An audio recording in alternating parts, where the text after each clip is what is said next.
Everyone, কেমন আছেন আপনারা সবাই? আশা করি আপনারা সবাই ভালো আছেন এবং সুস্থ আছেন। আমার আরেকটি নতুন ব্লগে আপনাদের সবাইকে স্বাগত।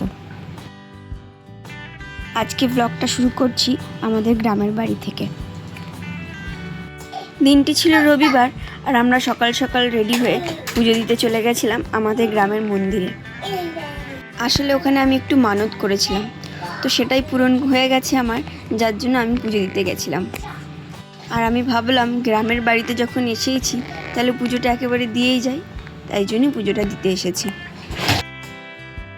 কী কারণে আমরা এই বাড়িতে আবার এসেছি সেটা তো আপনারা পুরো ব্লগটা দেখলেই বুঝতে পেরে যাবেন। তাহলে আপনারা পুরো ব্লগটা দেখতে থাকুন, আশা করছি আপনাদের খুব ভালো লাগবে।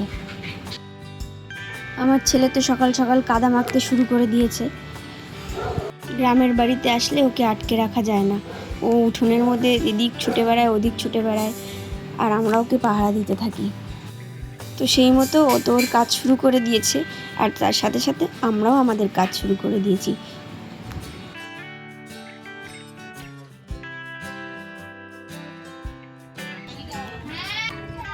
তো আজ দিনটি হলো রবিবার, আর রবিবারে আমরা তো আগে থেকেই একটা প্ল্যান করে এসেছি যে আমার যে বোন, যা 7 মাসের সাধে আপনারা ভিডিওটা দেখেছেন, তাকে আজকে আমরা 9 মাসের সাধ দেবো। আমরা বোনেরা মিলে জাস্ট শুধু খাওয়াবো, সেজন্য আমরা আবার এসে গেছি আমাদের দেশের বাড়িতে।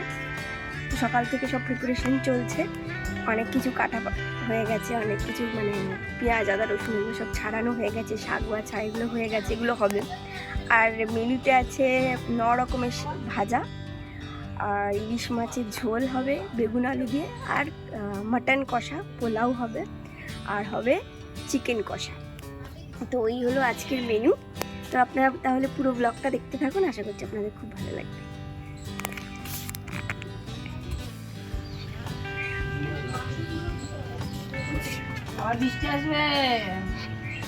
এদিকে এখন শাক বাছা চলছে। এই শাকটা আমাদের জন্য নাকি?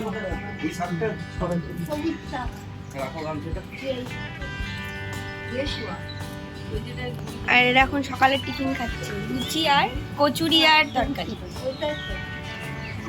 আজকে দোকান থেকে কিনে আনা হয়েছে, কেন কি অনেক রকমের রান্না বান্না আছে, সময় হবে না, সেই জন্য দোকান থেকে কিনে আনা হয়েছে, সেটাই খাওয়া হচ্ছে, কচুরি আর তরকারি। আর এদিকে আমার কাকিমা বসে বসে পার লাগাচ্ছে, তার কাজ।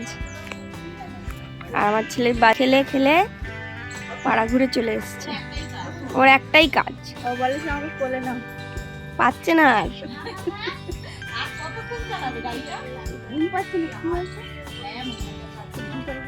জিজ্ঞেস করো পটি হয়ে গেছে, ঘুম পেয়েছে, কাদা নিয়ে আর এরকম মুখে হাতে ঘষে মুখে লাগায়।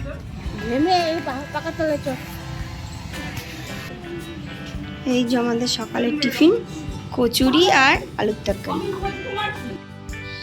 আশা করছি আপনারা বুঝতেই পেরে গেছেন যে কেন এসেছি আমরা এখানে আবার। তো আমার যে বোনের কিছুদিন আগে 7 মাসের স্বাদ হয়েছিল, ওর আবার আজকে 9 মাসের স্বাদ আমরা দেব। এর আগে যখন আমার স্বাদ হয়েছিল 9 মাসে, তখন আমার মানে সব বোনেরা মিলে আমাকে আলাদা করে শুধু খাইয়ে দিয়েছিল। আর এর আগে যখন আমাদের বর্ণালী স্বাদ হয়েছিল, যার মেয়েকে আমরা দিতে এলাম, তার স্বাদের বেলা আমরা সব বোনেরা মিলে ওকে খাইয়ে দিয়েছিলাম। আর এবারে পিয়ালির 9 মাসের স্বাদ, তো আমরা সব বোনেরা মিলে আর যে বোনগুলো আছে তারা সবাই ঠিক করেছি যে ওকে এবারে খাইয়ে দেবো। ও তো আর আমাদের ওখানে আসতে পারবে না, অনেকটা দূর, যার জন্য আমরা এখানে চলে এসেছি, যেহেতু ওর বাড়ি মানে ওর শ্বশুরবাড়ি থেকে ওর বাবার বাড়ির ডিস্টেন্সটা একদমই কাছে, যার জন্য আমরা এখানে সবাই মিলে চলে এসেছি ওকে স্বাদ দেওয়ার জন্য। আপনারা হয়তো ভাবছেন যে এদের কত স্বাদ হবে, এই তো কিছুদিন আগে স্বাদ হলো। অবশ্যই এটা লাস্ট স্বাদ আমার বোনের, এরপরে আর কোনো স্বাদের অনুষ্ঠান আপনারা দেখতে পাবেন না।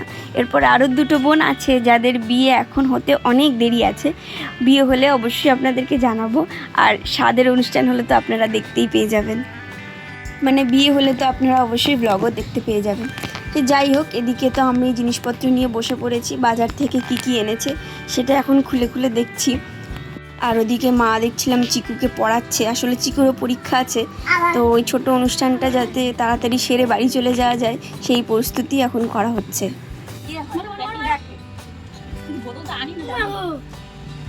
কাশ্মীরি রেড চিলি, গরম মশলা, টক দই, গোবিন্দভোগ চাল, এটাই এখন দিয়ে যাবো। সবটা ভিজে দিচ্ছি ঠাকুমা, সবটা ভিজে দেবো।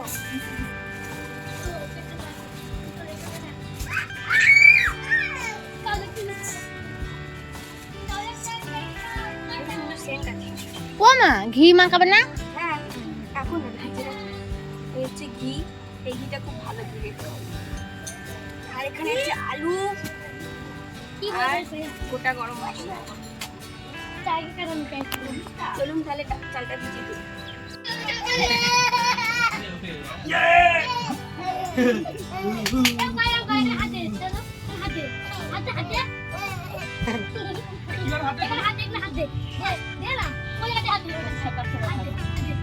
এখন আমাদের চিকেন রান্না করা হচ্ছে, রান্না করছে শর্মিষ্ঠা।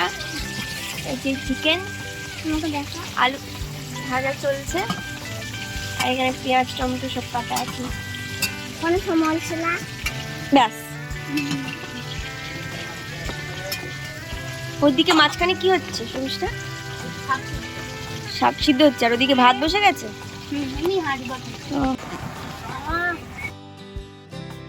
আর এদিকে আমি বসেছি মাটনটা ম্যারিনেট করতে। মাটনটা আমি রান্না যদিও করিনি, তবে ম্যারিনেশনটা আমি করে রেখেছিলাম। আমার ভাগে যে রান্নাটা পড়েছিল সেটা হলো ইলিশ মাছের ঝোল। আমার কাকিমা আমাকে দেখিয়ে দিয়েছিল, তো আমি সেই মতো ইলিশ মাছের ঝোলটা বানিয়েছিলাম। আর সেটা খেতে খুব টেস্টিও হয়েছিল। নিজে রান্না করেছি বলে বলছি না, সবাই খেয়ে বলছিল যে ভালোই টেস্ট হয়েছে। আর আমার কাকিমা যদিও দেখিয়ে দিয়েছে, সেটা রান্না ছাড়াও হাতে হাতে যতগুলো কাজ ছিল আমি সব গুছিয়ে দিয়েছিলাম। আর যে চিকেনটা শর্মিষ্ঠা রান্না করছে সেটা কিন্তু বাজার থেকে কিনে আনা চিকেন নয়। আমার কাকারা যে মুরগি পোষে, সেই মুরগিটাই একটা মুরগি রাখা ছিল, যে আমরা গেলে ও কাটবে বলেছিল, তো সেটাকেই কাটা হয়েছিল দেশি মুরগি। আর সেটা খেতে অসাধারণ টেস্ট। এদিকে আমাদের সব রান্না মোটামুটি কমপ্লিট। চলুন আপনাদের দেখিয়ে দিই কী কী রান্না হয়েছে। 9 রকমের ভাজা, এই হচ্ছে ইলিশ মাছের ঝোল, আর এদিকে হচ্ছে সাদা ভাত, এদিকে হয়েছে পোলাও, এদিকে হয়েছে চিকেন কষা, এদিকে হয়েছে মাটন, আর হয়েছে কচু শাক, আর হয়েছে এটা তো মিষ্টি, ওর জন্য সাজানো হয়েছে, আর চাট, এটা হচ্ছে শাক ভাজা হয়েছে আমাদের, চাটনি হয়েছে, আর হচ্ছে চাট, আর এইটা হচ্ছে আমার বোনের জন্য প্লেটটা সাজানো হয়েছে।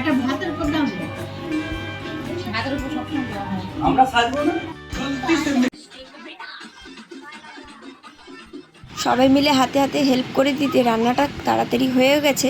আর শর্মিষ্ঠা চিকেনটা খুব সুন্দর রান্না করেছিল। সব রান্নাই মোটামুটি খুব ভালোই হয়েছিল খেতে। শর্মিষ্ঠা খুব সুন্দর করে ঘরটাকে সাজিয়েছিল, ওই সব ডেকোরেশন করেছিল, আর অনেক বাচ্চা কাচ্চা ছিল যারা হাতে হাতে ওকে হেল্প করে দিয়েছিল। এখন শর্মিষ্ঠা ওর দিদিকে সুন্দর করে সাজিয়ে দিচ্ছে।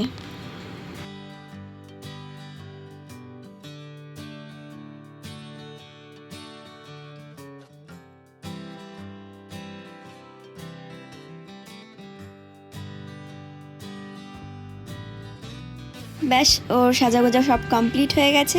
এখন ও খেতে বসে পড়েছে। দেখুন তোকে কেমন লাগছে, অবশ্যই কমেন্ট করে জানাবেন। জানি সুন্দর লাগছে, তাও আপনারা একবার অবশ্যই কমেন্ট করবেন। আমার বোনের বেবি হওয়ার সময় একদমই কাছাকাছি চলে এসেছে। আমি যে ব্লগটা আজকে আপলোড করব, ও হয়তো এই ব্লগটা দেখার পরই বেবি হতে চলে যাবে। আর এই ব্লগটা দেখে ও খুব খুশিও হয়ে যাবে।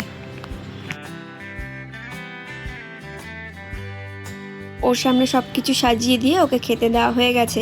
এবার একটা ছোট্ট নিয়ম, ওই যে শাড়ি, আলতা, সিঁদুর, এগুলো আমার মা ওর হাতে একটু তুলে দিচ্ছে।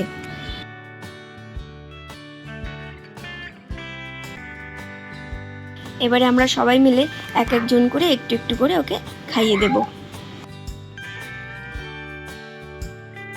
আর এখানে ব্যাকগ্রাউন্ডে খুব সুন্দর একটা গান চলছিল, কিন্তু সেই গানটা আমি আপনাদের সাথে শেয়ার করতে পারলাম না। যদি শেয়ার করি তাহলে কপিরাইট চলে আসবে, সেই জন্যই আর কি।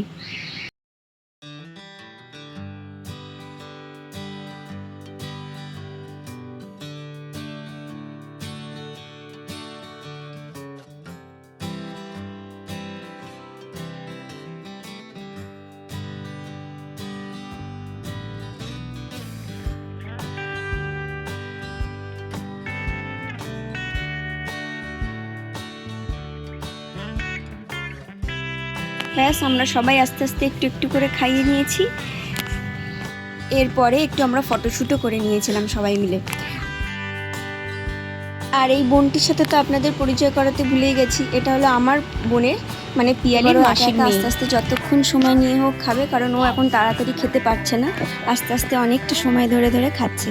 তারপরে আমরাও খেয়ে নেবো, অনেকটাই লেট হয়ে গেছে। আজকে ব্লগটা তাহলে এখানেই শেষ করছি, আবার আপনাদের সাথে দেখা হবে পরবর্তী একটি ব্লগে। আমরা যখন বাড়ি আসছিলাম তখন বর্ণালীর মনটা খুব খারাপ হয়েছিল, কেন কি ও এতদিন আমাদের এই বাড়িতে ছিল, তারপরে সে বাড়িতে গিয়ে একা একা এখন থাকবে, আর ওর বাবা মার জন্য খুব মনটা খারাপ লাগছিল ওর।